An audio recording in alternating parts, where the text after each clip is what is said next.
Okay, guys, welcome back to our second session. And as we are scheduled today, we are going to pick up chapter 15 reading for Kira Kira. We still have one chapter left, which is chapter 16, and this will mark the end of our novel. Okay, so let's get started. We were holding the services at the funeral home. I was supposed to give one of the eulogies because everybody said Lynn loved me more than anything in the world.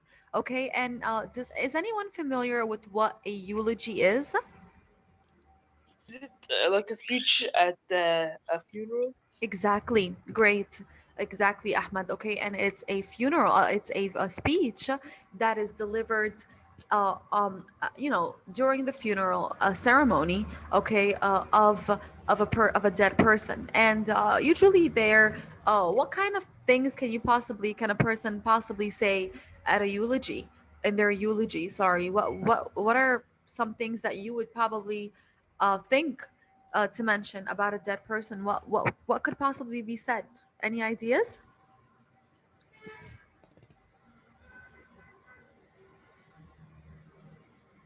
If Katie was asked to mention or write a eulogy for Lynn or a speech to be given at Lynn's funeral, what kind of things can possibly Katie mention? Any ideas, guys? Any volunteers to tell me what kind of ideas can she possibly mention? Hannah? Memories. Memories, great. Okay, which memory specifically would you mention if you were Katie? Hannah.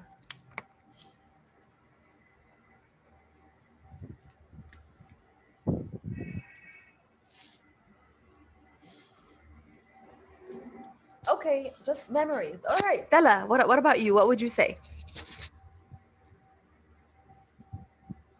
Memories, the best ones. The ones that teach them the most and the ones that teach them that being sisters is important. Exactly. Great. Very great answer. Okay. Memories that show their bond. Okay. That this bond that is unbreakable almost, and ones that maybe memories or stories that showed how much Lynn was a support and more than just a sister, even a strong friend and a strong supporter, and some important figure in Katie's life. Okay, perfect. Thank you, Tala and Hannah. I thought every spare moment about my speech. I also needed to write an essay for school about a family subject or theme, so I decided to make my speech the same as my essay. But I couldn't even think of the first sentence. I looked up theme in Lynn's dictionary. It said an implied idea in a work of art. I thought about that for a while and then I gave up. Okay, so we see here that Lynn is still struggling. I mean, Katie is still struggling with her homeworks. We see that she's always had to read stories and come up with the theme. Okay, and what is the theme usually of a story? What is the theme usually of a story? When we say theme, what do we mean? Karim. Um, what the author want us to know or learn? Exactly. All right. What is it that the reader, the writer of this story or this work of art or literature wants you to understand or learn from the story being told? Okay. So let's continue. My parents were busy, and Sam was sleeping.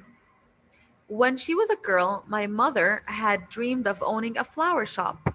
So she drew dozens of diagrams of how she might organize and display the flowers for the funeral. My father took care of all the arrangements that required dealing with the outer world, all the arrangements with the funeral home, and so on. It made me sad that the girls from Lynn's class didn't show up for the funeral. All 32 Japanese in town showed up, including a new baby. In addition, Lynn's teacher from school attended. Okay, so here we see that again, Katie feels bad because none of Lynn's classmates showed up to her funeral, even though her teacher did. And of course, all of the entire Japanese community, the 32 of them that lived in their town, showed up, of course, and they had an additional new child. Silly, her mother, her uncle, and her brother also attended. So did Hank Garvin and his wife and kids. His wife wore a button on her lapel that said Union. And I noticed Hank Garvin wore the inexpensive watch that was the best we could afford to give him for a thank you. Okay, so here we learn that Hank, who is Hank? Can someone quickly remind us of who is Hank Garvin? Tella, please. The man that helped Sammy when he was hurt, he took Sammy and Luna and Katie to the hospital. Perfect. Okay, and what do we notice about Hank's wife? What is she wearing on She was uh, wearing a button on her label, that and said it said what? Union.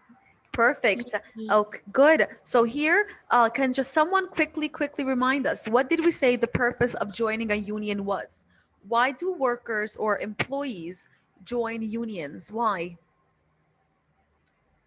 Why? To demand better pay and to make the demands to higher ups. Exactly. Perfect, Ahmed. Okay.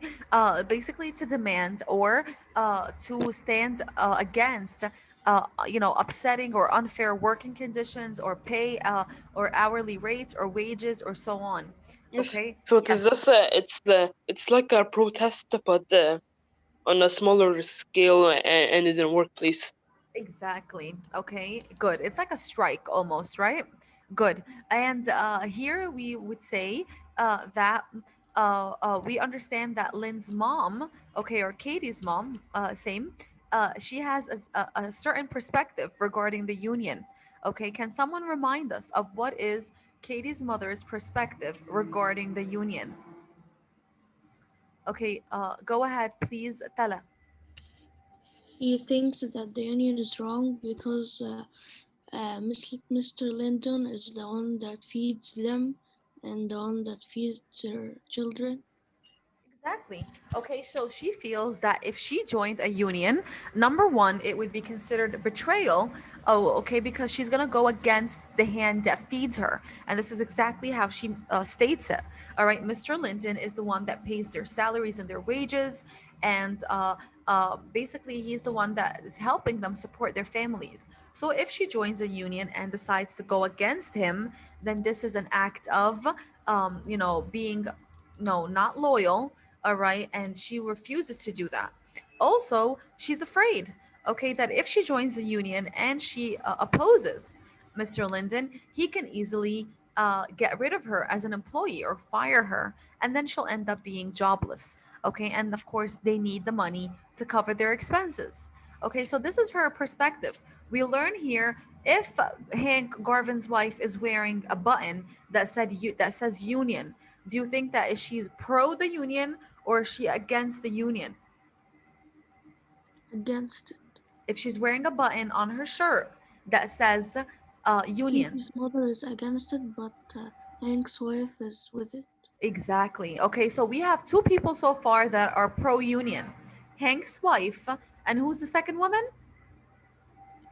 Silly's mom. Silly's mom, Mrs. Kilgore. Okay, she's also with the union. Okay, and we see that she has attempted many times to invite Katie's mother to attend one of the union meetings at church, but Katie's mom always finds a way to basically turn it down. All right. Do you think that maybe Lynn's mom or Katie's mom, same, is she gonna ever change her opinion? Just like we saw a change in father's personality, do you think that we're gonna see a change in mom's personality regarding the union? Can you guys make a Yes, prediction? yes, maybe she will have enough of being treated like this and underpaid, and she will want more money and she will join the union. Exactly. Okay. And you said a great thing, Tala. And I feel it's the same thing that father went through. Okay. When he said enough is enough, or I had enough, or something along this line. Basically, everyone has a limit. All right. And maybe mom will also reach her limit of, saying enough is enough with the unfair treatment. Enough is enough with the long working hours and the hard work of being in pain and working for long hours and with not enough bathroom breaks. Maybe she'll recognize that joining a union is basically okay, okay, because she's standing up for herself and there's nothing ever wrong, with standing up for yourselves. Okay, it's very important. If no one, if you're not going to stand up for yourself, who will? Okay, so she maybe will, she will learn to do that. What did they give Hank as a thank you gift? What did they give him as a thank you gift? Go ahead, please, Tella. A watch that looks like they could afford it. Yes, okay. It was an inexpensive watch. And remember, inexpensive, positive connotation instead of saying cheap. Cheap has a negative connotation. Remember connotation, guys, okay? Emotional relation to the world, to the word. And this is what they could afford, but he is actually wearing it, okay? So he is appreciative to it. A couple of my mother's co-workers also showed up. One of them had a black eye. I had heard that there had been union trouble at the factory, but I do not know the details. So let's stop here quickly and think about this for a second. This woman that showed up, or we don't know if it's a woman or a man, but she is one of mom's co-workers. All right, and this person had a black eye. So what can we think, Kareem? What can we predict or Um, infer about this? Miss, can I say? that a problem happened in work, when the coworkers when they were unionizing. Um, the man that Mr. Linden hired to watch them, they started the conflict with him. Exactly. So here we can correct perfect. And who is that man that is hired? What do we call him? Thug. The thug. All right. Remember the thug, his job is to eliminate any union activity and even eliminate the even very possibility of employees even gathering together to socialize or to even attempt to discuss any type of union activity. So here we see that the workers, excuse me, guys. All right, the workers are actually attempting some union activity that led to trouble at the factory, and hence, like Kareem mentioned, we know that the thug will come into play here, and probably. We see here that he got physically abusive to one of the employees, and hence one of them had a black eye. Okay, this means that someone got hurt. Okay, good. Good job, ya Kareem. Perfect. Okay, so let's keep that in mind. All right, and let's see that Mr. Linden is getting more and more, and the people that work for him are getting more and more difficult. All right. I couldn't pay much attention to what was going on because I was so nervous about my speech. I was supposed to go up in front of Lynn's teacher. I don't even remember what she said. When it was my turn, I noticed that my shoes squeaked as I walked up the aisle. All right, so they're having this funeral ceremony. Lynn's teacher just finished talking about Lynn, and now it was Katie's turn. The pulpit seemed to be about 1,000 miles away. Squeak, squeak, squeak. All right, this is the sound of Lynn's shoes. And this would be equivalent to which poetic device? When we say squeak, squeak, squeak, what is that called in poetry? All right, or in sound devices. Do you guys remember? What would it be? Hyperbole? Say it again. Hyperbole? Not hyperbole, no. It's a sound that's written out. What do we call it? Mm, Onomatopoeia. Bravo, Hannah. Great. Okay, it's onomatopoeia. All right, like whoosh, like tick tock, ding dong. Okay, squeak, squeak, squeak. This is an example of onomatopoeia. It's the sound of Katie's shoes squeaking. I wished the organ player would play music so nobody could hear my shoes. Here is the speech I gave. All right, let's read it for us. Someone read the speech for me. This is Katie giving it. All right. So how about Ward, please read the speech for us.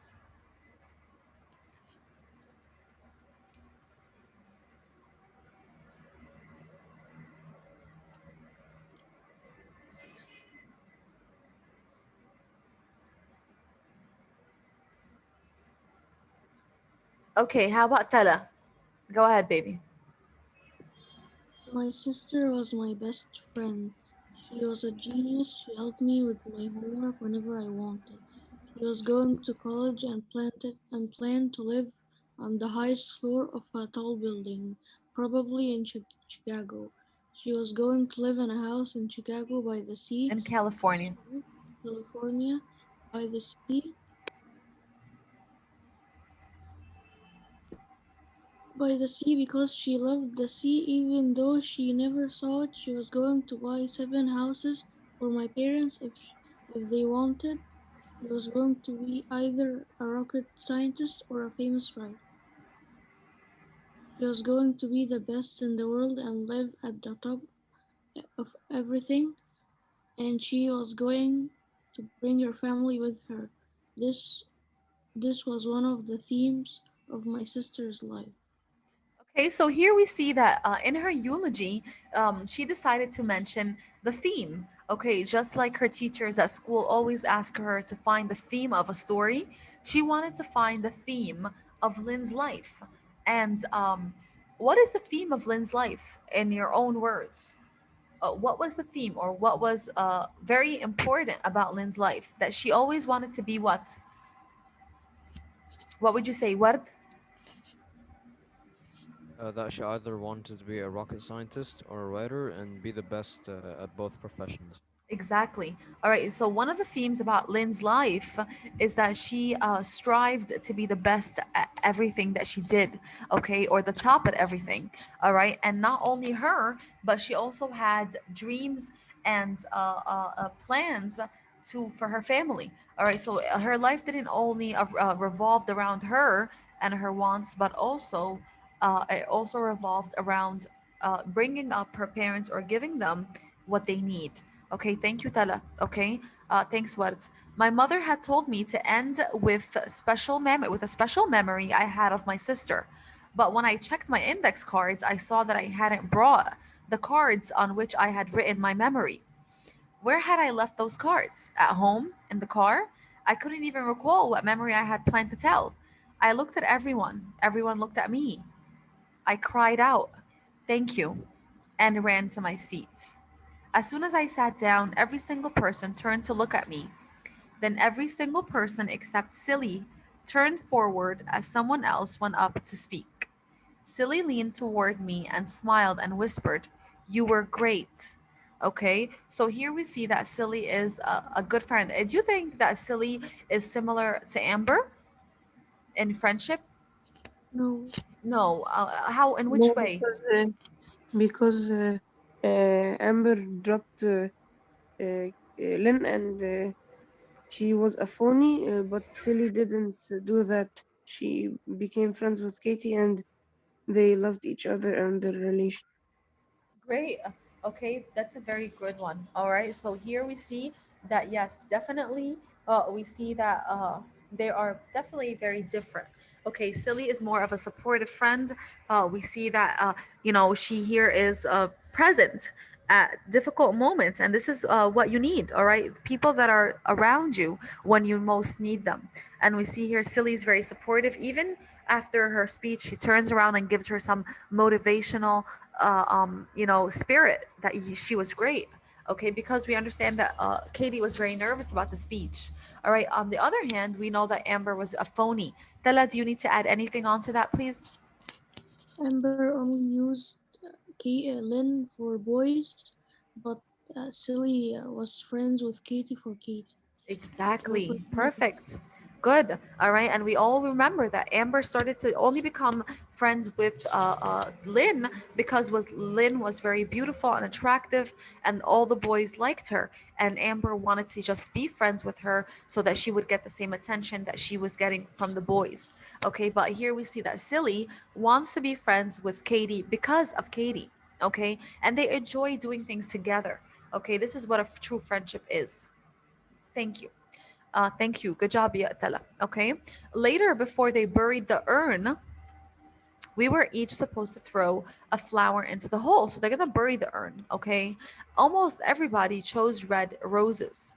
Okay. Uncle chose a bright yellow daisy. I chose a cosmos because my uncle told me that a cosmos stands for heart of a girl.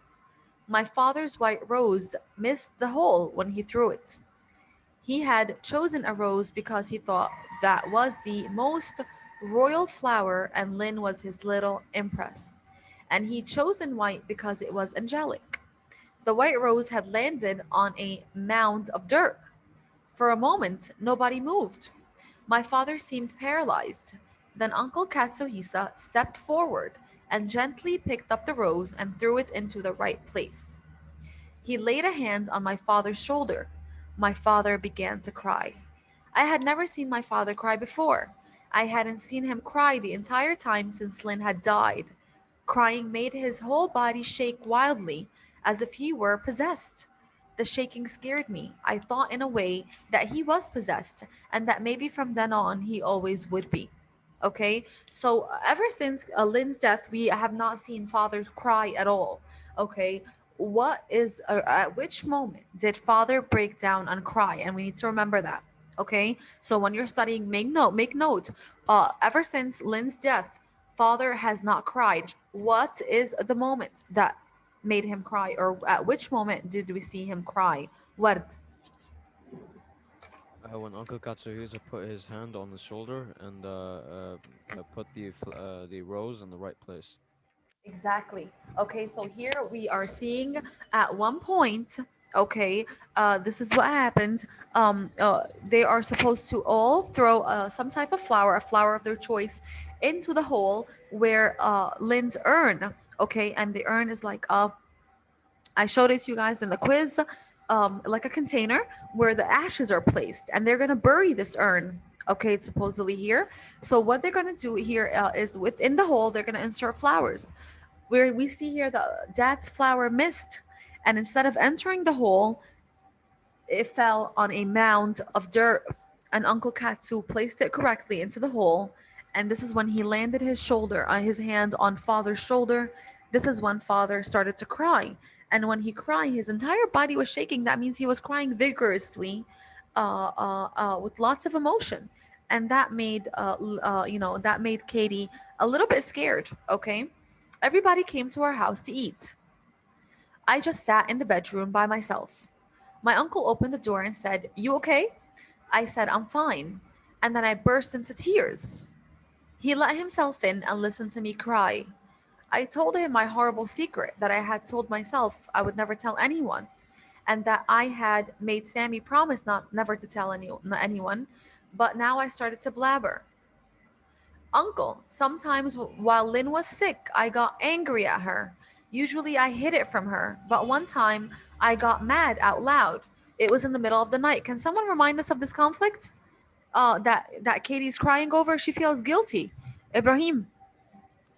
That the conflict it was that Len wanted the glass of water, glass of milk, and Katie said like, "Are you sure it's like the middle of the night?" So Len said yes. When she bought the milk, she said no, like she wanted water, and she spilled it on the floor. When Katie went to get a towel with soap to clean on the floor, she made her water. She drank it. She said that in this water there's soap, and she also spilled it on the floor. And they happened to shout to each other and say like that they hate each other, and that the rag that father get it, and you're wasting everything. You're ruining Perfect. everything. Perfect. Okay. So here we see that's absolutely correct. Okay. Lynn demanded a lot of attention. Okay, as a sickly person, she had a lot of demands. She always wanted attention. She always wanted, people to basically fulfill her desires. She was also going through a time of she didn't know what she wanted. Okay, and of course, the only person that was there to cater to her needs was Katie, and of course, Katie was also feeling exhausted. So it was kind of like, this anger that she has at Lynn, but she now feels bad that she was angry to her while she was sick. Now that she's gone, she regrets the moments where she yelled at her in the middle of the night. And this is exactly Ibrahim's story. Okay, thanks so much, Ibrahim. And she asked me for a glass of milk. I What? got up and got her the milk, but when she tasted it, she said she didn't want it and dropped it on the floor. She got to acting like that when she didn't feel well. Then I brought her water and started to clean up the milk, but she said the water glass had soap on it, so she threw it on the floor too. Then she said she wanted milk again. I wouldn't get her any. She said she hated me, and I told her I hated her. I made her cry. Uncle, what's wrong with me? I sobbed more and more. How come? I said I hated her. I tried to inhale, but the air didn't seem to get into my lungs. I struggled to breathe. Okay, so here we see here that she is feeling a sense of remorse, okay, and guilt for exchanging such horrible words with her sister, especially at the moment of her sickness, and you know that she was very, very close to her death. Uncle let me sob for a few minutes. Then he said, "Did anyone ever tell you that my first son died?" I stopped crying for a moment. Really? I didn't know you had another son. He was just a baby. You weren't even born yet, and neither was Lynn. Was that a baby from your first wife? Oh no, I was only married to her for a few months, he said. This was Fumi's first baby. The baby was born very sick. Fumi or I sat with him every night. All he did night after night was cry until the day he died. He was quiet that day. I'm sorry. I'm sorry, Uncle. I'm so sorry. I know you are. That's not why I'm telling you. I just want you to know I understand. Linny didn't hate you. You didn't hate Linny. You were mad because she was so sick. There was one day when my son was so sick and in so much pain, I thought I should just smother him with a pillow to take him out of his misery. But that's terrible. So to smother basically is to suffocate someone, to make them to cover their face with a Strangle? pillow. Yeah, to strangle. Bravo, ya Ahmed. Exactly. All right. So basically, he is telling her that it's okay that people when they're sick they're not feeling well, and when we see them suffering in front of us, and it brings a toll on us, that it's okay to feel these types of feelings. All right. But she says this is terrible. Of course it is. I didn't do it. I would never do it. When someone is dying you have crazy thoughts. Don't feel guilty, you're too young for that. Then he told me that some Buddhists believe the spirit leaves the earth 49 days after the body dies. He said for the next 49 days I could stay busy by taking care of a box of Lynn's things he would help me make. He said this box would be Lynn's altar. He started to leave, but I called out, Uncle Katsuhisa, what is it, sweetheart? Are you happy now? I don't mean today, I mean in general. He paused, and I could see he was really thinking. He turned both of his ears inside out at the same time. Pop, pop. Yes, I would say that all in all, today I'm a happy man. It's not always easy, but yes, I am. Why is Katie asking him if he's now a happy man? What is the intentions behind this question? Why is she concerned? Yes, Kareem. Um, because she wanted to know if she could recover quickly from Lynn's loss Exactly. and Perfect, get over Kareem. it. She wants to understand, will she be able to recover one day from Lynn's death? Especially the Uncle Katsu also suffered the death of someone a child, just like Katie's father. He lost Lynn, which is his child.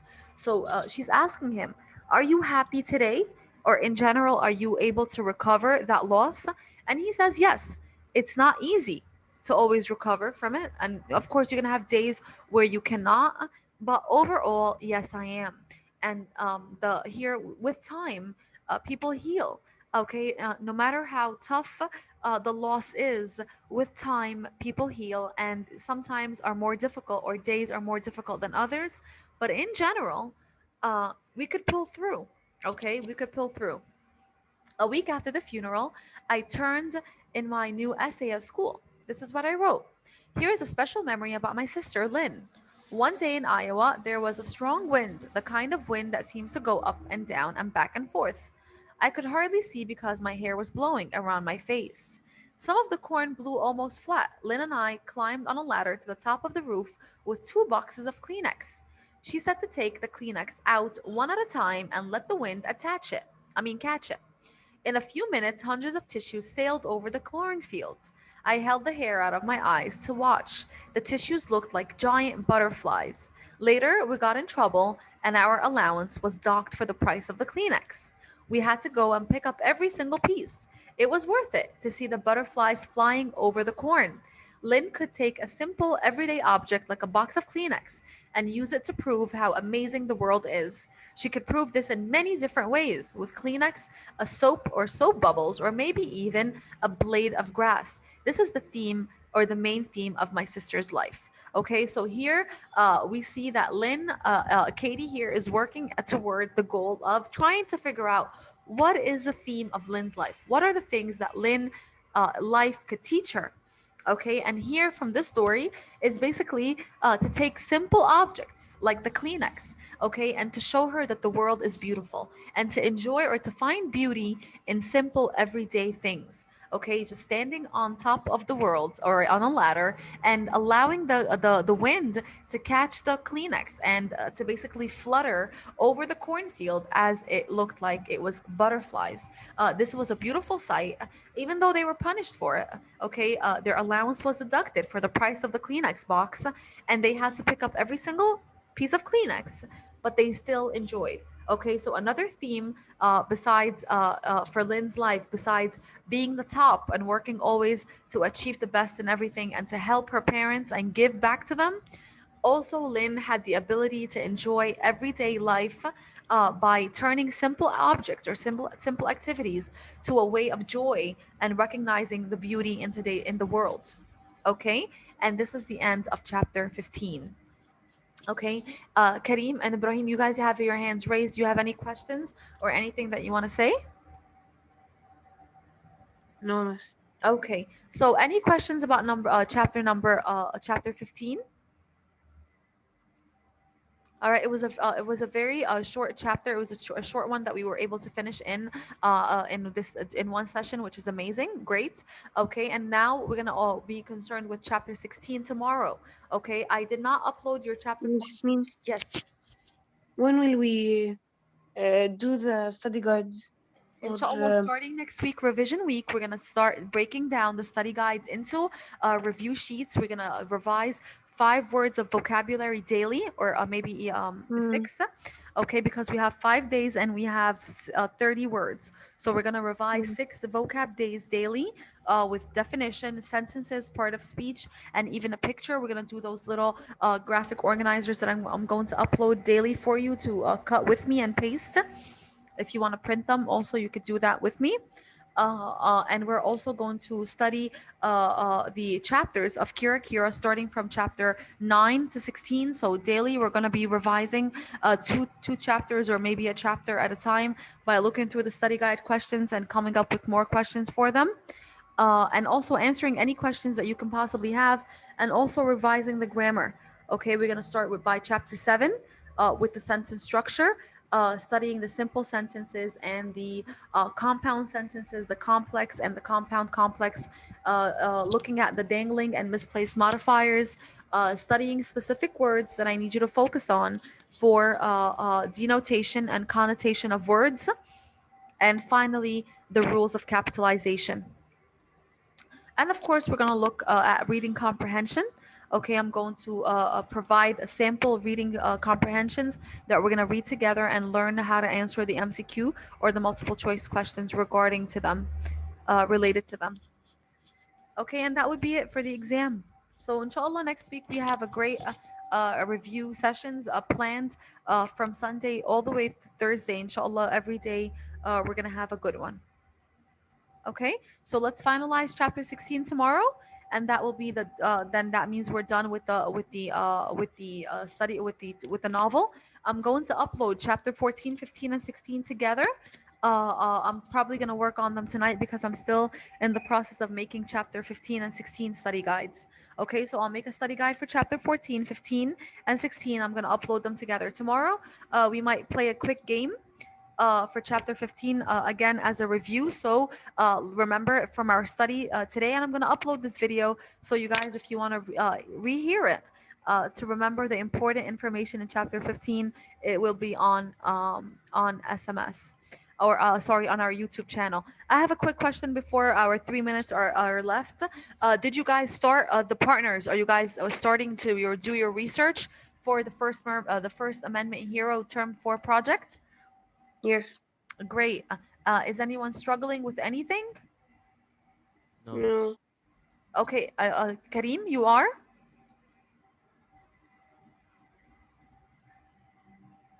Karim? Okay, any Tala, please, do you have questions? Yes, can you summarize Katie's essay quickly? Sure, which the last one? Yes, the Yes, of essay. course. This one? Yes.